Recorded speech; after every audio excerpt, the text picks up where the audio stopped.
In a previous video, we talked all about brushes, the different shapes and brands that I love. In today's video, I want to talk to you about brush care. I want to talk to you about brush care throughout the painting process, how to keep it clean without the use of gamsol while you're painting so your color is really fresh, and then how to clean after your full painting session, again, without the use of gamsol. So let's get into it.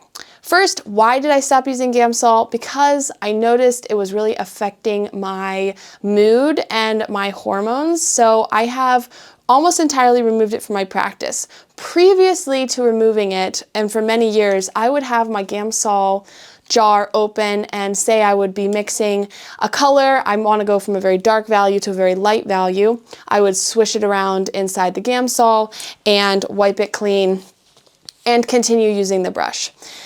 I learned over time that with better brush control, I don't have to swish around in gamsol, get all those fumes up in the air, and change the chemistry of how the brush works.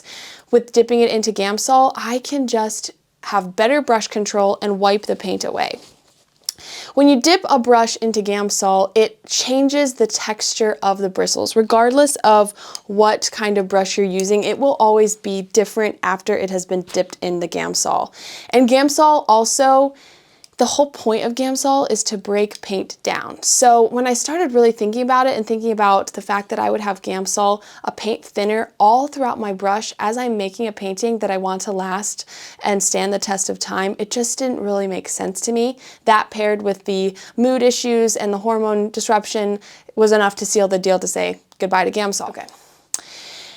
With proper brush control, you can take a brush of any type, size, bristle, and load it up with paint. I like to go usually with darks first and load up the paint up to the very, it can go very deep into the bristles.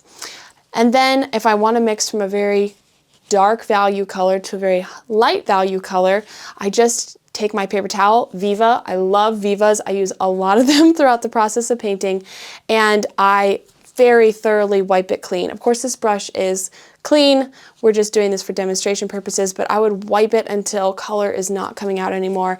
And then I would dip into my light value. And with the light value colors, I like to try to keep those just on the tip of the brush. And I like to paint very thickly so it works well.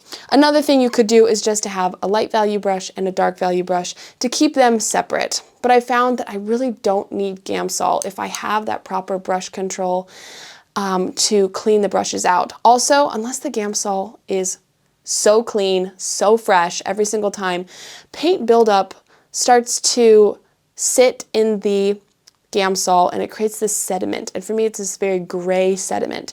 And when I was using gamsol throughout the painting process, I was cleaning it out, that sediment would get in, and my paintings, the color vibrancy, the chroma in my paintings started to dip as I went further along because it was all throughout the brushes creating a lessening of chroma.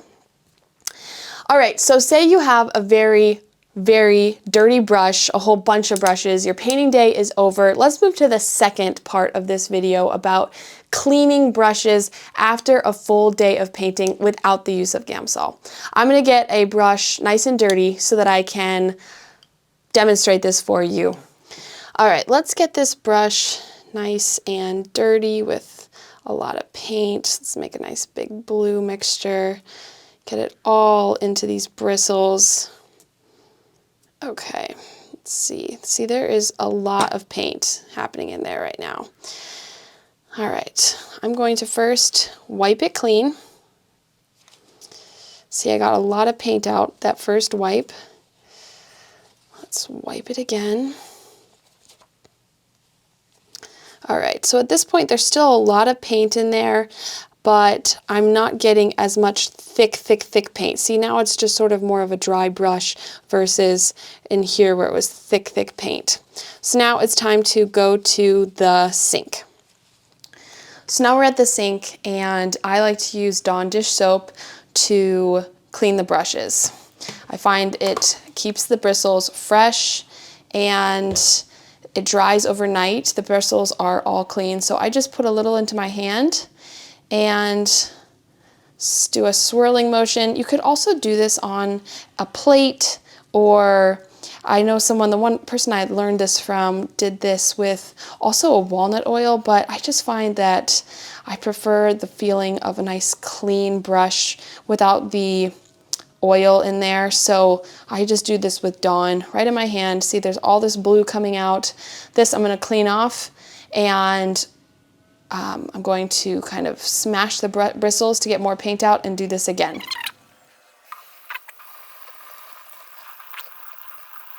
So when I'm squeezing it, there's hardly any blue coming out, but there's still a little.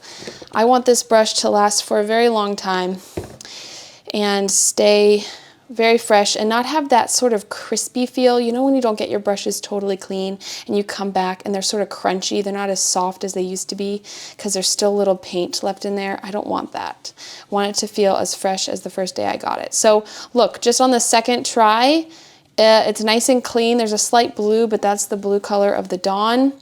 And I'm going to rinse it out one more time and then put it on the edge of my sink so that the water can drop in as it dries overnight or until my next painting session, and you're good to go.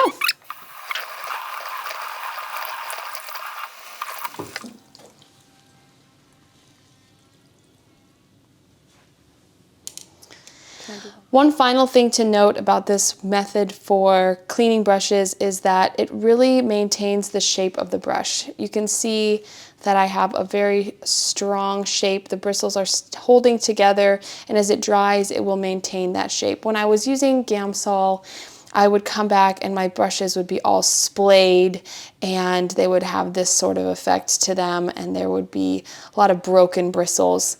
With using the dish soap, I found that the shape is maintained so much better. See, there's still a little bit of soap coming out of here, so I'm going to rinse it one more time and then leave it. What tips do you have for cleaning your brushes? I'm all ears. I'd love to hear the different methods that you have. And if you find this helpful, please let me know in the comments below.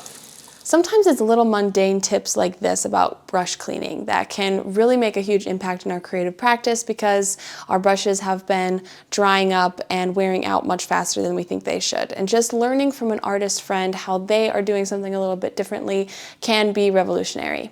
This is one of the main reasons that I have started the Broadcasting Brushers, the first of its kind online life drawing group. I host it twice a month on YouTube. It's a live stream. There's a stream of my painting and my palette so you can see my process and hear my thoughts.